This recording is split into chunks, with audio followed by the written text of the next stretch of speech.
बड़ी बैठक, इस वक्त की बड़ी ब्रेकिंग न्यूज हम ट्रैक करते हुए आपके लिए।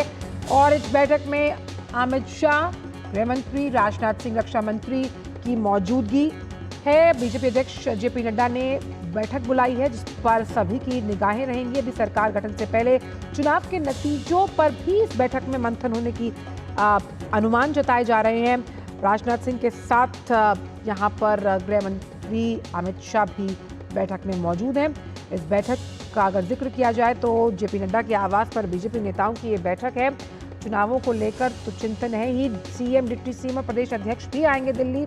और इस लिहाज से इस बैठक की अगर बात की जाए, क्योंकि सर्वसम्मति से जो प्रस्ताव पत्र पारित किया गया एनडीए के घटक दलों द्वारा, उसके बाद ये बैठक बेहद अहम है क्योंकि कल एनडीए के संसदीय दल की भी बैठक होनी है। तो जेपी नड्डा के घर राजनाथ सिंह और अमित शाह मौजूद हैं।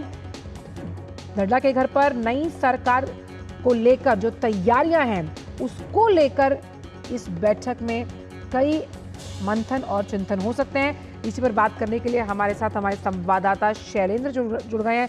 शैलेंद्र, नड्डा के आवास पर वरिष्ठ नेता जुड़े हैं, बैठक का एजेंडा क्या है?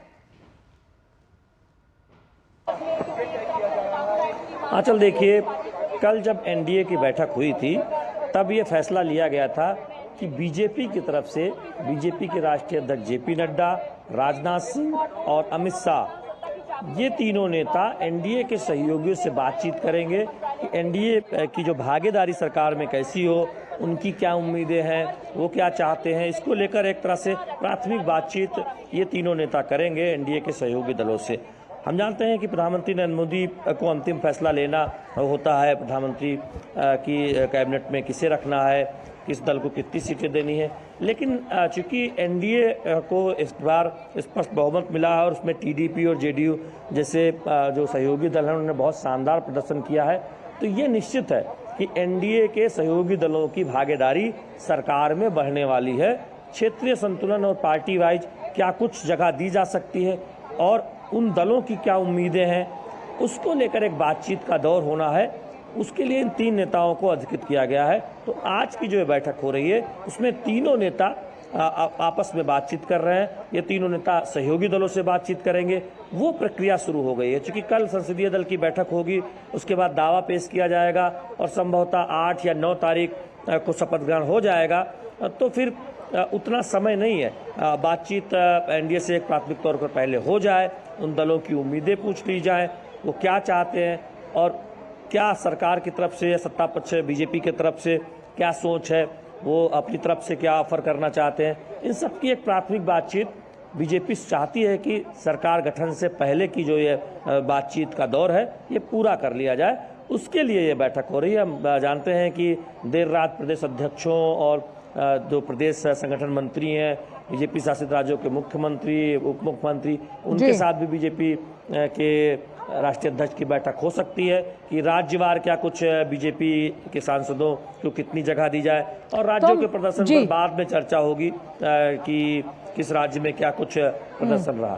तो हम ये मान सकते हैं कि तमाम घटक दलों के साथ सामंजस्य बिठाने के लिए ये बैठक बेहद अहम है।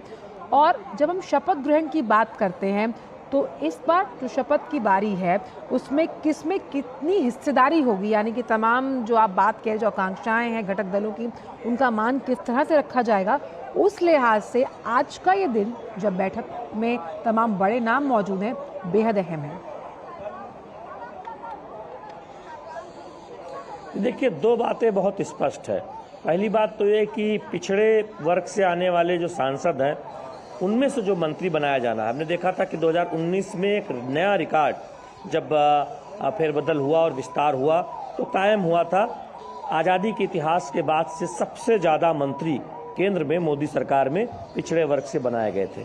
पहली बात तो ये बिल्कुल स्पष्ट है कि वो रिकॉर्ड बना रहेगा, यानी पिछड़े वर्ग से काफ़ी मंत्री आपको केंद्र सरकार में देखने को मिलेंगे। दूसरी बात यह है कि एनडीए के सहयोगियों की संख्या बढ़ी है और एनडीए से ज़्यादा सहयोगियों से सांसद भी जीत कर आए हैं, तो उनकी भागीदारी सरकार में बढ़ने वाली है। किस दल को कितने मंत्री मिलेंगे उस पर चर्चा होगी।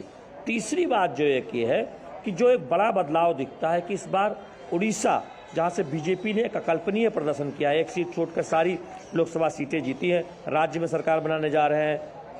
आप दक्षिण भारत, जो उस पर बीजेपी ने बहुत जोर लगाया था और कुछ सफलताएं मिली, कुछ उम्मीदें पूरी हुई, कुछ कसर रह गई। केरल हो, तमिलनाडु हो, आंध्र प्रदेश हो, जहां टीडीपी के साथ बीजेपी सत्ता में आ गई है, आने जा रही है, शपथ ग्रहण होने वाला है चंद्रबाबू नायडू का। आंध्र प्रदेश, तेलंगाना, इन सब राज्यों से अहम भागीदारी दी जा सकती है, ये बहुत स्पष्ट है। और संतुलन बनाने की कोशिश की जाएगी, क्योंकि उत्तर भारत से बीजेपी का हमेशा से एक देखें तो प्रदर्शन बहुत अच्छा रहा। 2019 के मुकाबले इस बार जरूर वहाँ कमी आई है। उत्तर प्रदेश हो, हरियाणा हो, राजस्थान हो, हालांकि दिल्ली और मध्य प्रदेश जैसे जो इलाके हैं वहाँ बीजेपी ने अपना शानदार प्रदर्शन दोहराया है। गुजरात में भी कमोवेश उसी तरह का शानदार प्रदर्शन रहा है। तो ये वहाँ की भागीदारी, क्षेत्रीय संतुलन, सहयोगियों को संतुष्ट करना और नए क्षेत्रों पर ध्यान देना जहां पर बीजेपी को जनता ने भरपूर समर्थन दिया है। तो इसके लिए एक सामंजस्य बिठाना, उसकी एक जो प्राथमिक चर्चा है, पार्टी क्या चाहती है, पार्टी का दृष्टिकोण क्या है, फीडबैक क्या है राज्यों से, प्रदेश अध्यक्ष और मुख्यमंत्रियों का, वो क्या चाहते हैं अपने राज्य के लिए, और सबसे अहम कि सहयोगी क्या चाहते हैं। तो उसके लिए ये बैठक हो रही है और इसके बाद हम देखेंगे कि सहयोगियों से बातचीत भी होगी, टेलीफोन जाएगा कि आप क्या चाहते हैं। कल एक थोड़ी सी संक्षिप्त बातचीत हुई थी, लेकिन कल वो जो बैठक हुई थी उसमें जो मुख्य एजेंडा था प्रधानमंत्री नरेंद्र मोदी को सर्वसम्मति से एनडीए नेता चुने जाने।